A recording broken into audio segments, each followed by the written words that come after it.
നബി സല്ലല്ലാഹു അലൈഹി വസല്ലമയുടെ മരണസമയത്ത് ആയിഷ ബീവിയുടെ മടിയിൽ തലവെച്ചായിരുന്നു നബി സല്ലല്ലാഹു അലൈഹി വസല്ലമ തങ്ങൾ കിടന്നിരുന്നത്.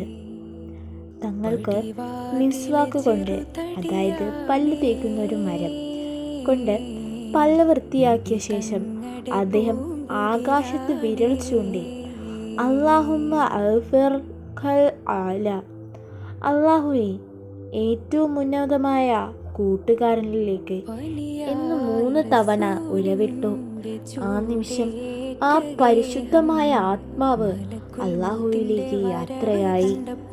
നബി സല്ലല്ലാഹു അലൈഹി വസല്ലമ മരിച്ചു എന്ന വാർത്ത കേട്ടപ്പോൾ സ്വഹാബാക്കൾക്ക് അത് വിശ്വസിക്കാനായില്ല. വീരനായ ഉമർ പോലും സങ്കടം സഹിക്കാതെ നബി സല്ലല്ലാഹു അലൈഹി വസല്ലമ മരിച്ചിട്ടില്ല എന്ന് പറഞ്ഞ് വാളെടുത്തു നിന്നു. എന്നാൽ അബൂബക്കർ സിദ്ദീഖ് റളിയല്ലാഹു അൻഹു വന്ന് എല്ലാവരെയും ശാന്തമാക്കി. അദ്ദേഹം പറഞ്ഞു, ആരെങ്കിലും മുഹമ്മദ് നബിയെ ആരാധിച്ചിരുന്നുവെങ്കിൽ അറിഞ്ഞുകൊള്ളുക, അദ്ദേഹം മരിച്ചിരിക്കുന്നു.